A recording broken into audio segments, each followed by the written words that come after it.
Well, welcome back to our Bible study where we're looking at Abraham's life in the Old Testament and what we can learn from that.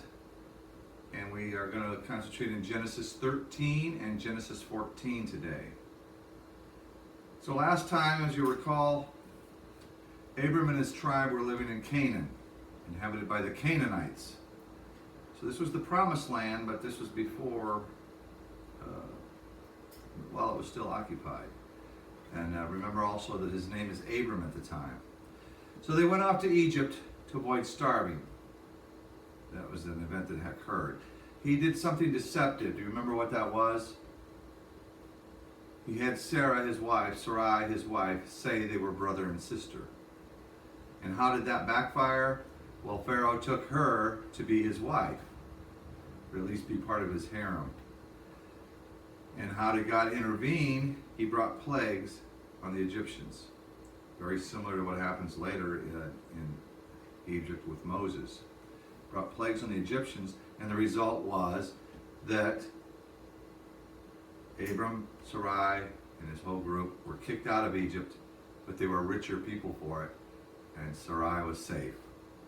The promise being ruined was avoided. Okay, so let's continue in the story. We have now chapter 13, verse 1 through 4. So Abram went up from Egypt to the Negev with his wife and everything he had, and Lot went with him. Abram had become very wealthy in livestock and in silver and gold. From the Negev he went from place to place until he came to Bethel, to the place between Bethel and Ai, where his tent had been earlier, and where he had first built an altar.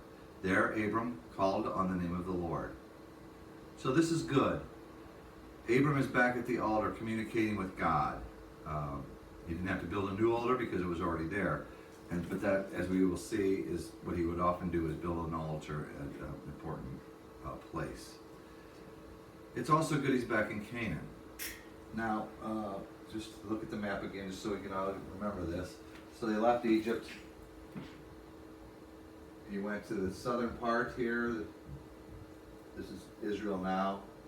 Negev is all this little V thing here.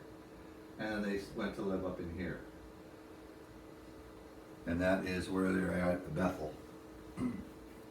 Okay, now in verse 5, now Lot, who was moving about with Abram, also had flocks and herds and tents. But the land could not support them while they stayed together, for their possessions were so great that they were not able to stay together. Recall that Lot is Abram's nephew by his brother.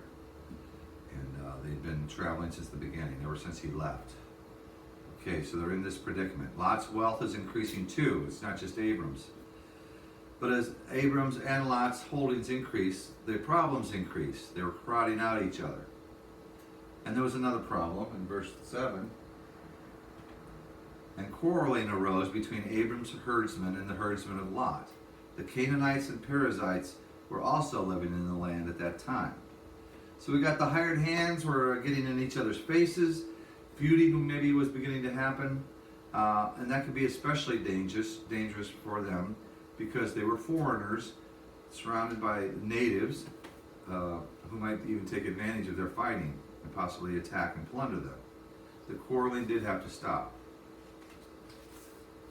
So we're here, what's the solution here? We get to verse 8. So Abram said to Lot, let's not have any quarreling between you and me, or between your herdsmen and mine, for we are brothers. Is not the whole land before you? Let's part company. If you go to the left, I'll go to the right. If you go to the right, I'll go to the left. Now this is not the normal way of doing things. Being the older, Abram being the older one, and the leader of the family, he had the right to make the decisions. And the normal situation would be you would pick the best, and that would be yours. So he had the right to claim the choicest land. But what's going on here is we see that definitely not a greedy man. In fact, what adjectives would you use to describe Abram in this situation? What comes to mind? I'll bet you'll have words like I did too, which is, this will appear. generous for sure, unselfish, and I like the word gracious. Gracious, especially because, Lot, being the nephew, didn't deserve it to make that choice. And the big difference is Abram loved him so. Reminds me of what Jesus has done for us with his grace. And I guess you could say ultimately this was a wise way to handle a tough situation or decision. So Lot gets first pick. What does Lot do? Lot looked up and saw that the whole plain of the Jordan was well watered, like the garden of the Lord, like the land of Egypt, toward Zoar. This was before the Lord destroyed Sodom and Gomorrah. You remember that story? It comes later, Sodom and Gomorrah. So Lot chose for himself the whole plain of the Jordan and set out toward the east. The two men parted company. Abram lived in the land of Canaan, while Lot lived among the cities of the plain and pitched his tents near Sodom. Now the men of Sodom were wicked and were sinning greatly against the Lord. There we have it. Lot picks the best land, and it looks good anyway. We'll see that Lot's decision has some bad consequences for him. Notice the city that he settled near. It was Sodom. I wonder if Lot had any idea what social problems he was getting himself into. This is the whole problem of the greener grass being very luring, and maybe it's luring him towards disaster. And now what about Abram? He's got the less wonderful land. But in verse 14, the Lord said to Abram after Lot had parted from him, "Lift up your eyes from where you are and look north and south, east and west. All the land that you see I will give to you and your offspring forever." Abram's generosity, his graciousness, became gain for him. God's promises and plan are all still good. And it continues on. "I will make you your offspring like the dust of the earth, so that if anyone could count the dust, then your offspring could be counted. Go, walk through the length and breadth of the land, for I am giving it to you." So Abram moved his tents and went to live near the great trees of Mamre at Hebron, where he built an altar to the Lord. Did you ever try to count dust? Have you ever been under Sharon's in my bed? The amount of dust that accumulates there from who knows where? Just even that tiny amount. But counting the dust, that's a lot of offspring God is talking about. Counting dust. And again, notice what Abram did. He built an altar to the Lord. In the meantime, Lot is in a troubled area. The valley, which included Sodom and Gomorrah, had been controlled by Mesopotamian kings for 12 years. Lot and his family moved to the area just in time for this big rebellion. I'm going to skip the first 10 verses of Genesis chapter 14. Feel free to read it on your own. There's lots of hard to pronounce names and places. That's not why I'm avoiding it. It's just that it's not so germane to hear all these kings and their kingdoms. The gist is there was a lot of battling and alliances going on. And it ended with a battle of 4 kings against 5 kings. And that takes us to verse 11 of chapter 14. This is now where Abram gets into the story.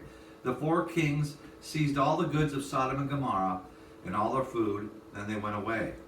They also carried off Abram's nephew Lot and his possessions, since he was living in Sodom. So Abram's nephew Lot is in serious trouble. If Abram were to find out about it, what would he do? He's over 100 miles south of where this is happening, so how could he even find out? So I'm going to leave you with that cliffhanger, except to say Abram does find out. In verse 13, one who had escaped came and reported this to Abram the Hebrew. So we'll see what happens next time.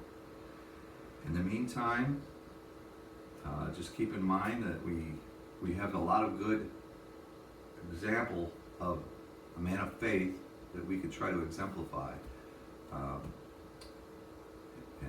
So everyone stay safe, and we will see you next time. May the Lord be with you.